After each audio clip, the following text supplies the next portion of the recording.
Hello, everybody. Welcome to the Leaders in Supply Chain Talent podcast. I'm your host, Shuf Faujdar, Head of Training and Development at Alcott Global. I'm excited to have Dylan Choong as our guest today. Dylan is the current Vice President, Human Resources for Adidas Southeast Asia, as well as Commercial and Global Functions for its APAC headquarters. Prior to this role, he was the Regional Vice President, Human Resources for Sephora Southeast Asia, where he successfully developed people and organizational capabilities to enable Sephora Southeast Asia's hypergrowth, including leading the digital and omni-channel transformation over 10 countries, sorry, as well as opening of new markets. Before Sephora, he was the director of human resources of Starwood Asia Pacific Hotel and Resorts, then Starwood's largest international division across 17 countries in Asia Pacific. There, Dylan led Starwood APAC to become an employer of choice with more than 25 awards and accolades won. He was also recognized by Workforce as a game changer in 2015, an award that represents some of the best HR practitioners and strategists dedicated to pushing the profession forward with innovative people management practices. Wow. Now that is an exciting career journey, Dylan. Thank you for joining us today. My pleasure. Thanks for having me, Shiv. Great. A very warm welcome to our audience as well. For the viewers on our live, please show us your love and write your comments as we go along. We also take audience questions, so please feel free to put your questions in the comments and we will take a few of them as well. For our viewers who are listening to this as a podcast or watching this as a recording, we would love to hear from you as well. Please reach out to us on LinkedIn. So now let's get into the conversation, Dylan. You have had a very fascinating experience being on both sides of acquisitions, leading the HR function. You were with Starwood APAC when Marriott acquired them, and then you were with Sephora when they acquired companies to up their game and become the best omni channel beauty retailer in the world from a bricks and mortar model. So, share with us the experience on being on both sides. Sure. And both experiences were unique for me because specifically with both a merger and acquisition, nothing beats having at least one experience and being on either side. Mhm. With the Starwood acquisition, Starwood was among the global top five, with Marriott clearly being the biggest. So you were looking at two giants when the acquisition took place. So Starwood was acquired by Marriott. And Sephora was very different. Sephora was where I had the different experience of being the acquirer, and in this case, the organization which was larger and acquiring a digital startup back then known as Webzola, and then Mhm. followed business. I think what was really interesting was the perspective of having been on both sides. And I think when you look at it from an HR perspective, I went into such experiences clearly prepared and having understood what you could refer to from prior experiences before. Look, I would have read case studies and been in business school where we talk about the beautiful stories around mergers and acquisitions that go well, but at the same time, you hear horror stories about when they don't go Mhm. well. I mean, case in Yeah. point, there are a couple of organizations that we know where they were big global brand names, and when the acquisition was done, eventually what was intended fractured eventually. So I went into this at least having a sense and understanding of what's going to happen. But I suppose my own personal learnings have been solidified having done both now. One of the most important learnings I had is in understanding that when you have two different organizations, there will always be very different org cultures. Mhm. And you could be coming from the same industry, and I think when we say organizational culture, it's such a soft, amphibious concept because it's about describing the way it feels to be in a space and how things are done. And Mhm. we've already clearly know that the whole concept about how culture beats and eats strategy for breakfast. You hear that, and I personally witnessed it. And so, case in point, say if you look at Starwood and Marriott, both are hospitality companies. They're giants, and a sense of ethos around service very similar. But the way things are done are clearly very different. And nothing was as different as my experience in Sephora. So one is a global house, Sephora. I think when people see Sephora, they understand, and you can remember and understand and recall from a brand DNA perspective. You've been in a Sephora store, you know what it is like. And Sephora wanted to speed up its capabilities and had gone out and acquired a startup this part of the world. Mm-hmm. And so when you say startup, case in point, and I know I might be stereotyping, but it is gritty. It's about getting things done fast. There are no protocols, and you're extremely experimental. Mm-hmm. It's also very casual, and people go straight up to one another, and it's about a spirit of being the challenger, of getting things out there fast and quick. And the exact opposite may not exactly illustrate Sephora, but obviously when you're a certain size, you have processes, you carry a certain image, etc. And for me, what's good and important is to then understand that there's no one culture that beats the other. So there's a surprising learning for me. I would have always assumed that the bigger you are, the more you have as a say. Actually, it's about the capabilities that you want out of a merger and acquisition Mm-hmm. and the culture that is needed to support that acquisition that's more important. So Sephora is fast and agile and innovative, but I think if you compare that to say a startup, clearly that's very different. And there were always some questions about, well, if we are the acquirer, we should have our culture being firm, and that should be the way it's working. But my learnings have been that sometimes the speed and agility and the ability to just fail fast, test, try, which you Mm-hmm. essentially in a startup, almost became the ethos moving forward. And so it completely dispelled the myth I had, which is the bigger you are, the more you get to decide. Completely wrong. And I reframed it into understanding the capabilities that you want. And clearly, you buy an organization because you want to have certain capabilities. Yeah. And it comes with it a certain sense of size. Nurturing the culture that enables that is key. And it's not just about the people, because I think one of my clear biggest learnings when I was in Sephora is understanding that leaders are the ones who set culture, and Mm-hmm. sometimes leaders through an acquisition are put into positions, and very little time sometimes is spent in ensuring that the leadership team is put in place, nurturing the right and aligned culture before it Mm-hmm. gets cascaded. And having said that, sometimes you don't need leaders that are brought in to define a culture, because even in the absence of a leader, there is an existing culture being put in place. So how do you manage that? And this is where I was completely surprised. So I went into both thinking, oh, there's a technicality of this, there's certain functional skill sets I'll pick out of it, and lo and behold, the chief culture officer role came to light. It was so Mm-hmm. important because where both mergers and acquisitions were successful is where eventually over time there was a prevailing culture that suited what the organization wanted to.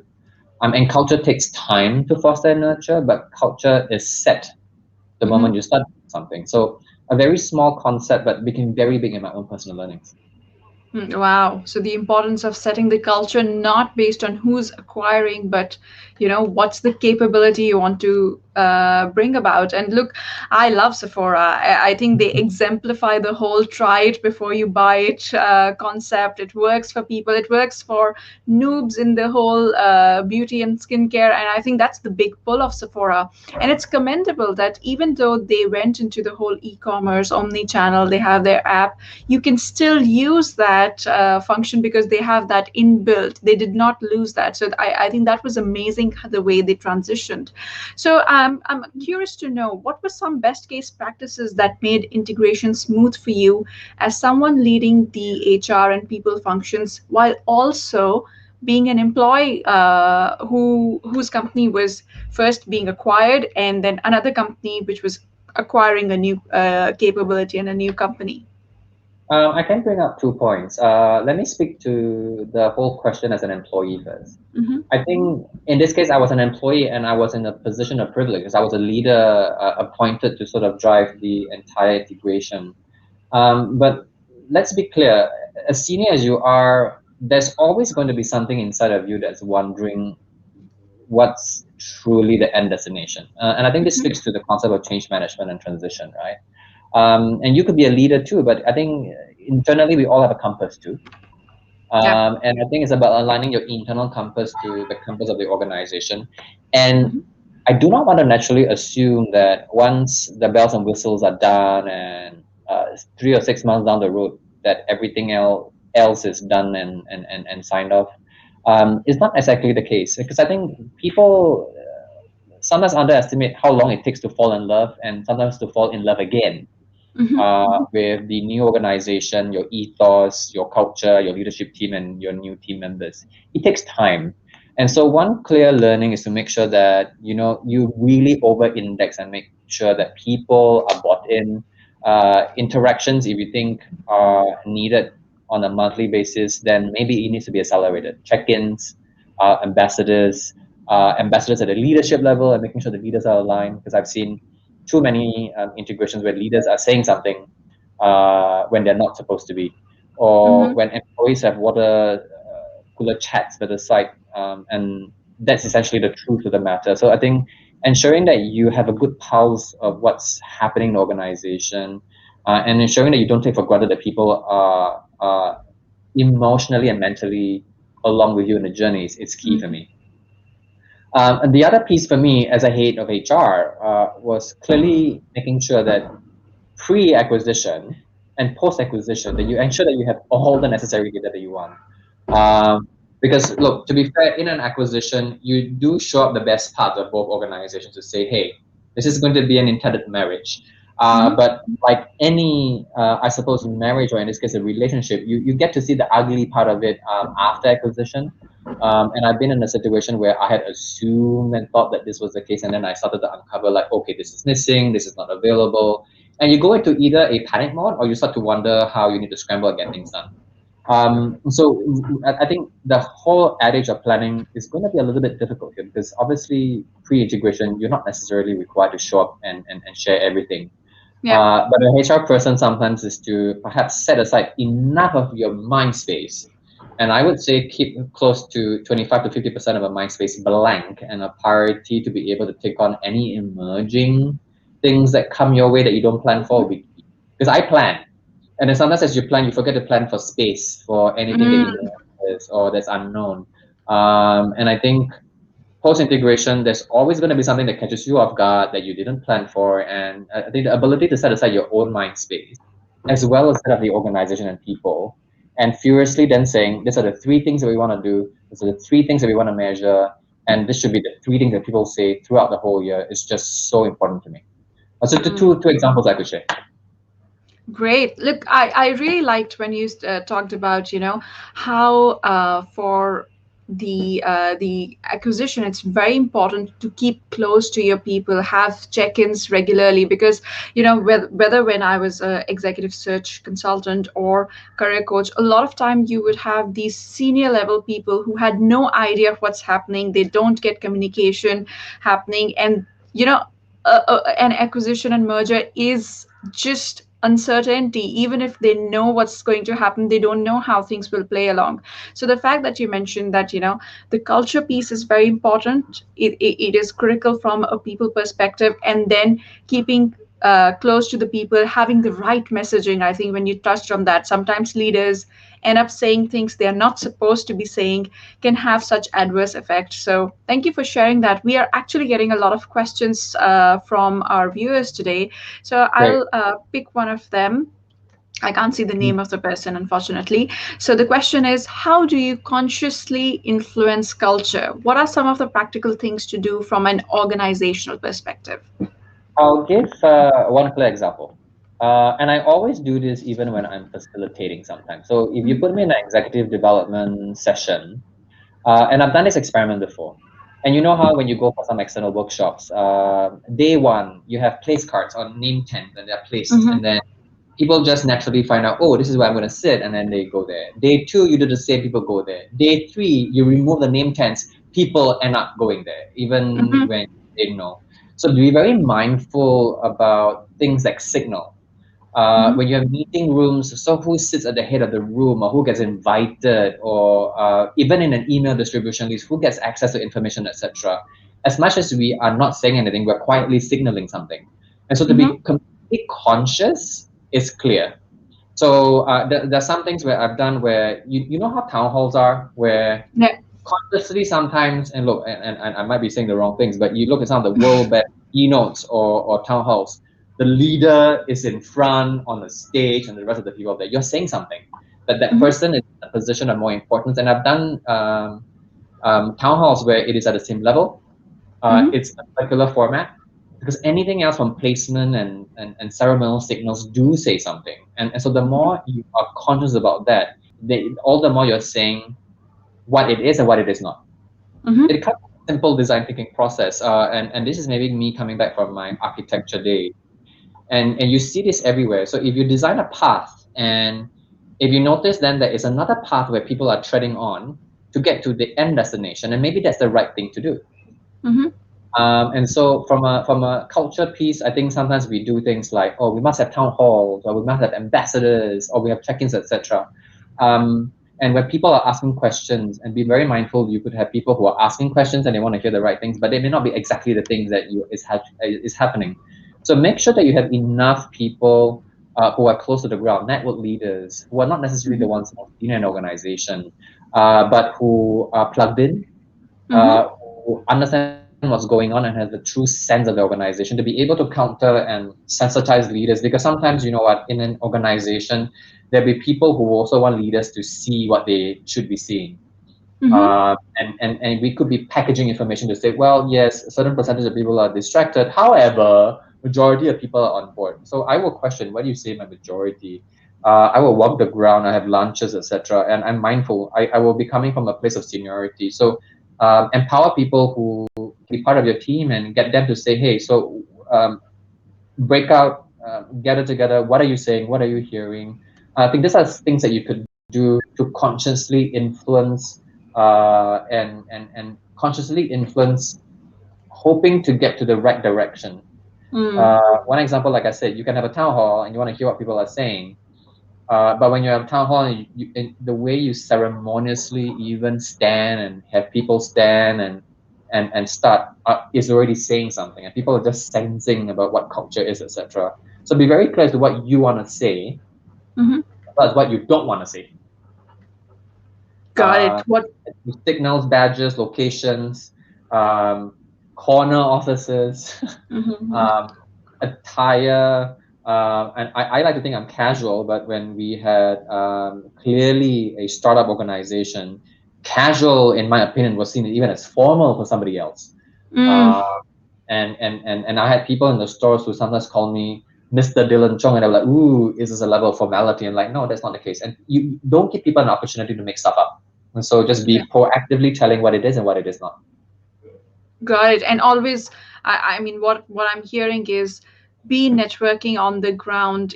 If you can't do it because you're at a seniority level and there would be certain things which come up because you're senior, get your network leaders, people who are at different levels of the organization, to really keep the pulse on what's actually happening with people and what are their concerns and what's happening with majority of the workforce.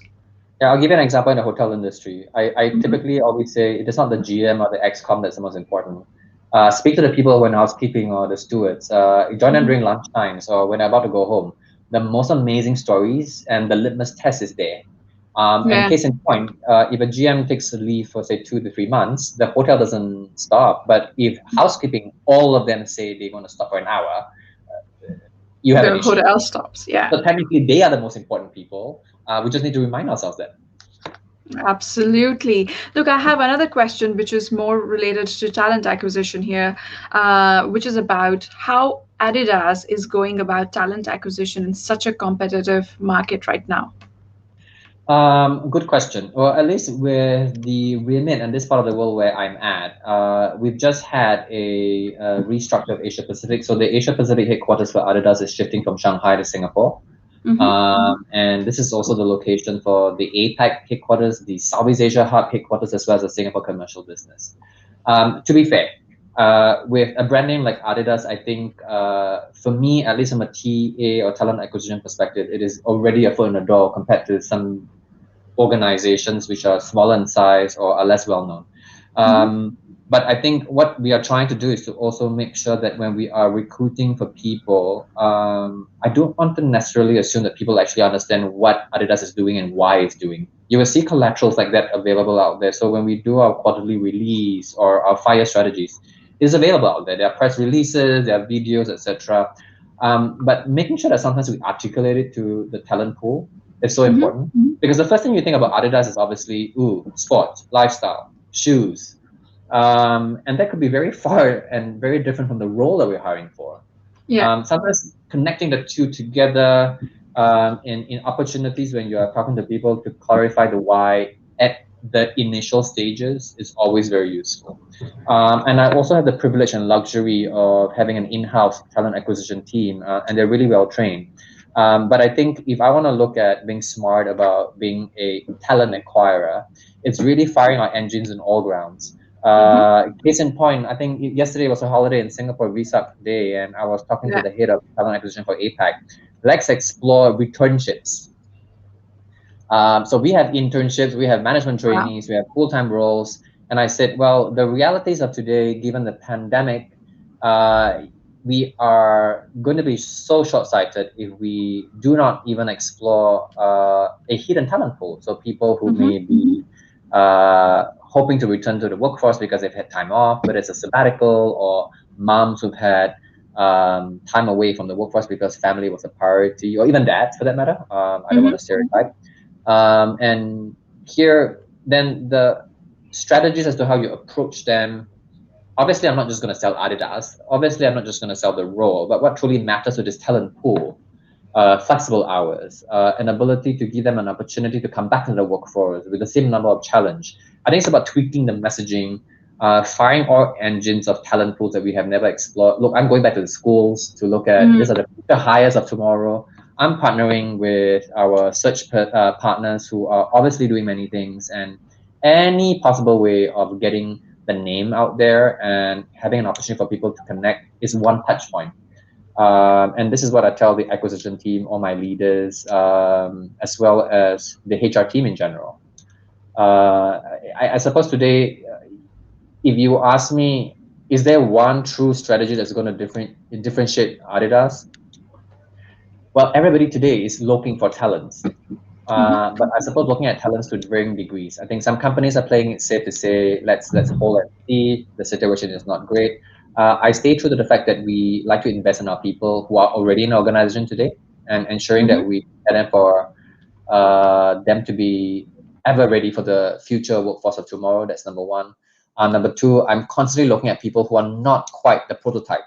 Like you don't necessarily have to have this type of experience or history. I'm looking at competencies. As long as you can get it done, you're a potential talent. So reframing my internal folks to make sure that we broaden our understanding of talent, how we hire, at the same time making sure that we get ourselves out there. Look, I'm not pitching myself against other sports companies or retailers. Clearly, even in Singapore, for example, in the most recent employer rankings from Straits Time, I'm pitching myself to the best of the best, like the Apples of the world and Googles of the world. Because look, all is fair in love and war as well as talent.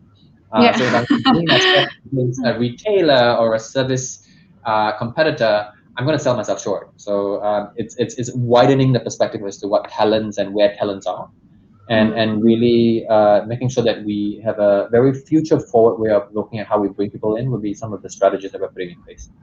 Yeah, and I love the whole idea behind, moving from a prototype of this is how the person should be to really expand it and include people from all different areas, whether there's university students or people who are coming back from a sabbatical, moms who are returning to work. That's commendable, and a lot of time people who've been out of work for a while and they are trying to return, they want to prove to themselves and the others that they're really good at things, and they're back in it for the long haul. So this is truly an untapped or undertapped market, so to speak. So Exactly. I wish this really kicks off very well for you. So I'm going to now switch gears from talent acquisition to something else. Earlier, when we talked about some challenges you loved solving, you talked about how, with the whole digital transformation, e commerce, and omni channel wave, one of the situations which started coming up was that very young professionals were leading global teams of more experienced people. So Mm. I'm wondering, how did you approach leadership development, especially in an ascription based culture we see in Asia, where age, rank, seniority, all these things matter a lot. And how was the overall experience like? I love to use my example in Sephora, Mhm, because by the time I was in Sephora, I would have been exposed to a truly wider gamut of what I think leadership development offerings are like in the market. Because I would have spent mhm, enough time in the industry to be able to say, yep, I think this is what is appropriate at different levels. Boy, was I wrong. Because to be fair, the business mandate was the fact that yeah, it could be a young 26-year-old who's going to be the chief talent officer or chief tech officer, etc. The realities of it is that they have the right technical skill sets. mhm, And if you think about it, leadership is not about a technical skill set. Leadership is about being able to inspire, being able to motivate, give a sense of direction. And you don't have to report to somebody for you to develop leadership skill sets. Case in point, um, if you look at global leaders all over the world, we are not connected to them. We're not in the same location, but we're drawn to the point of view, why they do certain things, etc. And that to me, that's what leadership is. mhm, And what I was able to do was to say, look, there are clearly certain things that need to be appropriate at different levels of seniority. mhm, And I was very clear. So if you are starting off, so the price of entry is probably you being able to do the technical skill sets really well. If I'm hiring a coding engineer, so know your codes, know your language, etc. By the time you become a manager of managers, it's about being able to look at managerial skill sets. What is it to manage a budget, discipline, hire people? And many people get very confused between managerial skill sets and leadership skill sets. And for me, demystifying that was very important. Demystifying that even at the leadership level is very important. And then coming up with curriculum which in the past are completely ascribed to a level of seniority, I threw that out of the window. I began to equate the skill sets being needed in roles which require leadership skill sets. Because we think that leaders, I think that's a bit of a stereotype. Leaders are senior, leaders are high ranking, leaders right. are important. I have a very differing viewpoint. Yes, in a lot of organizations, the two would parallel one another. But for me, case in point, leadership is about a point of view. It's about being able to direct, motivate, and inspire others, and putting the fire in people's hearts and minds. And it exists at different levels and different roles. And so, putting people who need to therefore learn leadership development like that, and then putting them in a room, then clearly tells you then you may not have a room of senior people. Mhm, And the beauty of it is sometimes I have seen this in several sessions. So when you have a bunch of senior folks and you bring in leadership development, they tend to say the same things. And it's just an affirmation of what they already know, but perhaps in a framework. Try putting someone who is very senior and next to somebody who less senior from a tenure perspective, but no less important from a leadership perspective. You get very diverse viewpoints, and I think that's just so important because look, today we're probably having 4 to 5 generations in one organization, but the people that I'm ascribing leadership development to, who are first-time leaders, are going to be leaders of the future, and they're learning from two things. Number one, the same frameworks that will be ascribed to somebody who's senior today, and they're actually learning from those who are senior today as to what they've done and what are the pitfalls. And then not just taking wholesale what is prescribed in a curriculum or what the people before them have done, they are very quick to articulate their own point of view from their own experiences and say, great framework, great learning mhm, experiences of others, but this is my own viewpoint. And I think leadership development is about developing your own point of view and how you draw others to you, and how you get other people to believe in the same cause as you. And that has nothing to do with age or seniority. And those are some of the things that I've done. And I was very happy I was able to do some of that in Sephora. And to be fair, I may be a bit biased, but I had more fun facilitating to those folks than the traditional senior set.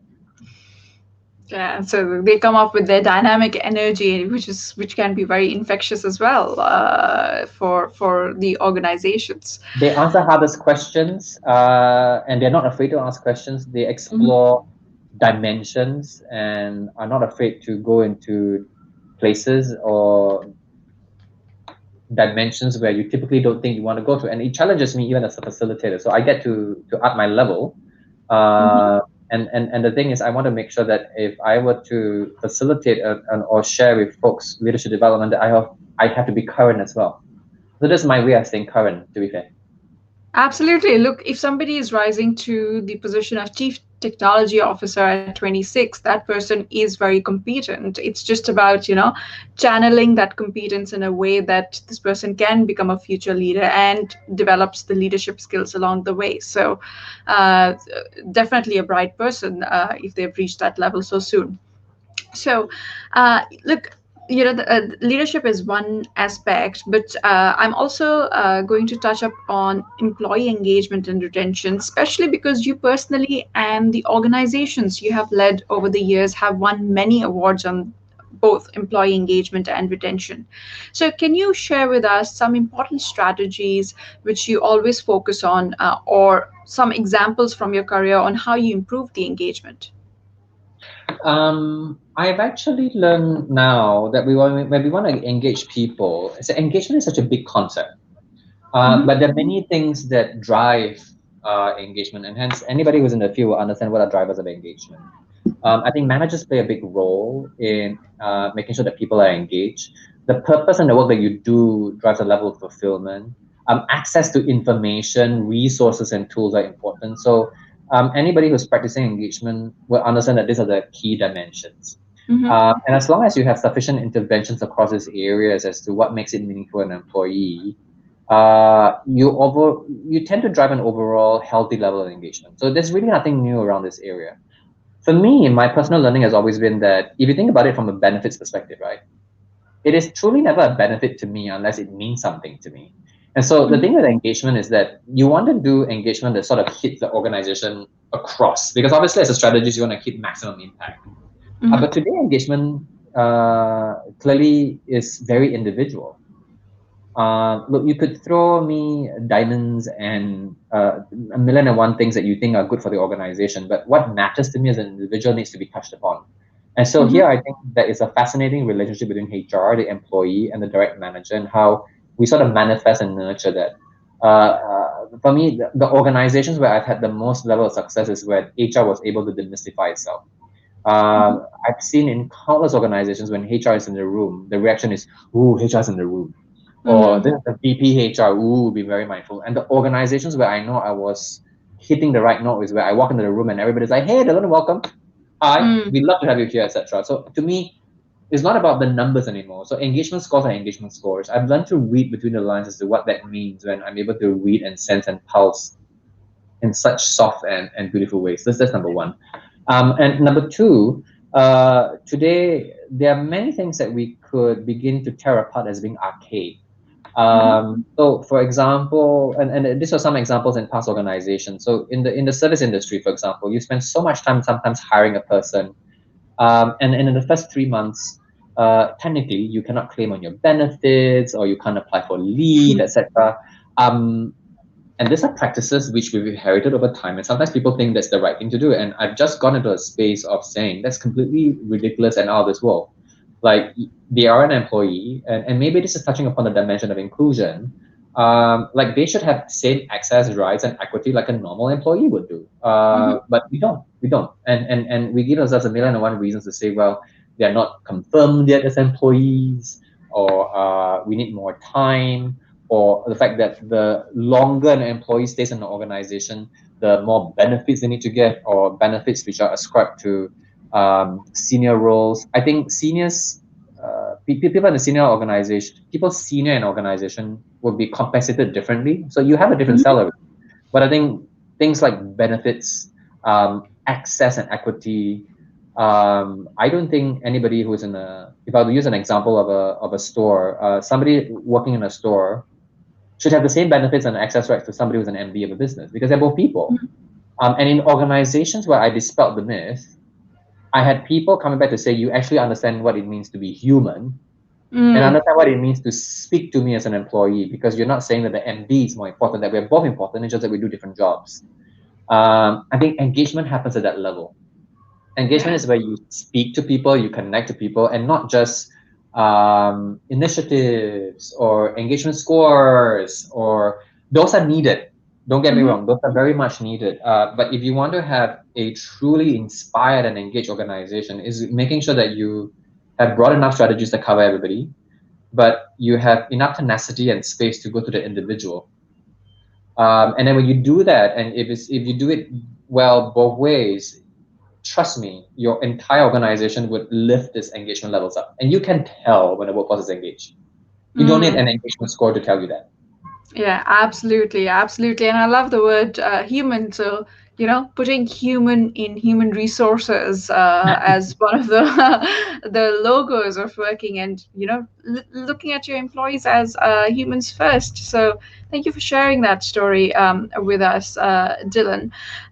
I you've had a very fascinating career over the years. I have a couple of questions before we end this.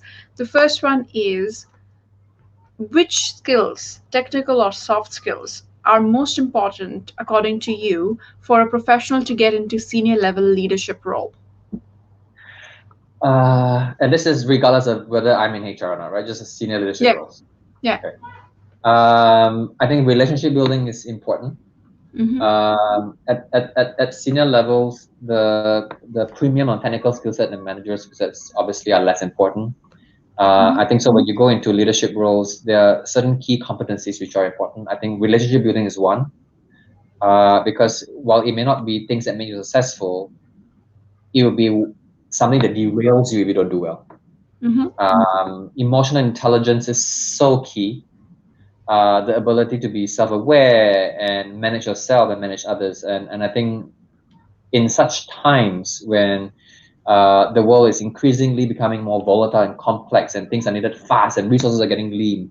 Mm-hmm. The ability to have shorter fuses, or the ability not to connect with people emotionally, and be people's emotional compass becomes a premium skill set, in my opinion. I feel cognitive complexity is important. I mean, the ability to make very complex information simple for people to understand Mm-hmm. is an important skill set. The ability to abstract, distill out of so many data points and say, but this is what I'd like you to understand, and make it really simple for people to get. And then last but not least, I think the ability to influence, because ultimately in leadership roles, look, if you have the knights of the round table, I suppose the reason why you have a sit at the table is because you are an expert in an area or the dimension, and therefore that grants you your seat. Yeah. But everybody else has gotten to the table the same way. And Mm-hmm. so then it is about being able to, through the skill sets that I mentioned earlier, relationship building, emotional intelligence, etc., looking at complex information, and then influencing people, and aligning people. I think these are skill sets and competencies that we're all aware, but increasingly for me important. And there's something that's very fascinating for me today, because I think the word VUCA has been around for a long time. Yeah. It's not new anymore. But we're seeing it come to life with the COVID pandemic, and it's Yeah. completely brought this skill set as one that is important. Today, I'm of the opinion that if you have leaders who are able to operate with complex situation where you may not get 100% of the data, Mm-hmm. but you get sufficient enough information, a data point, for you to be able to react quickly and make a quick call and try fast, fail fast, Mm-hmm. is an emerging skill set today. Yeah. And I think this is clearly important as we become more digitalized, as more organizations want to transform. Uh, it may have been present in previous competency speak, like agility, etc. But agility manifesting itself in a way where I will get very late information in fragmented forms, and in ways that I don't like, Mm-hmm. or in a fashion where I'm not familiar with. But the ability to still operate within such constraints is an emerging skill set. So these are some of the things which I think have been important over time, and some emerging skill sets which I think are increasingly becoming a premium. Absolutely, absolutely. And I think this concept of failing, a few years down the line, not a lot of organizations used to embrace it, but we see more and more organizations, especially with the whole digital wave, having the Mm. concept of try out new things, even if you fail, try fast, fail fast, has Yeah. been the motto for those organizations as well. So, Dylan, now you have had a remarkable career so far, and I'm sure that you will be gaining even greater heights in the years to come. And you have played a very active role in the business throughout, your career, whether it was with Starwood, it was with Sephora, or now currently with Adidas. So, what advice would you give to people entering HR workforce to be able to have an exciting career like yourself? I think HR is clearly evolving. I wasn't trained in HR. My earlier groundings was in architecture. I went into HR eventually because there's something about the discipline that fascinated me. And today, look, there's so much research out there that says HR is never going to be the same in say 15 to 20 years. Mhm, And HR as a function is both function that has a lot of science to it, but it's a lot of art to it as well. It is, mhm, which is why maybe some people call it a softer function. And the reason why I go into it is because unlike other business functions where you have an input and you can almost identify what's an output, in HR, the amplification is sometimes uncertain. The mhm, variability, because you're dealing with people and organizations, because they're complex, will not mean that 1 plus 1 equals 2. mhm, So I love playing that field. But I suppose anybody who wants to go into HR, be very mindful that it is not going to be the sexes of our functions, but it's most gratifying because I have a feeling that people outlive organizations and people find meanings in what they do in their careers. And I was able to find that myself at a very early stage when I went into HR. mhm, Uh, Today, if you put me in front of a room, that's always going to be my passion point because that's how I started in HR. I started in learning development, and something in me just ticked. The light bulb just ticked. And many years later, through my own evolved experiences, I was very glad that I came upon the framework of, and there's a Japanese word to it, it's ikigai. It's the reason for being. So it is about a mix of what you love, what you're good at, what the world organization needs, plus what you can be paid for. mhm, So if you put 4 circles beautifully, and if you're right smack in the middle, that's where you know that that's your calling. That's where you know then that it is not a job because the moment you feel it's a job, then time passes very slowly. But and the adage is that if you love what you do, then it is not like a job anymore. mhm, Ikigai was a concept and a framework that I completely love and I completely prescribe. And only go into HR if this is where your ikigai is. mhm, Because it's going to be that one function that always doesn't get its credit all the time. It's always going to be the function which is seen as an enabler. Some mhm, organizations call it back end function. I don't know what that means, and I don't even know mhm. why.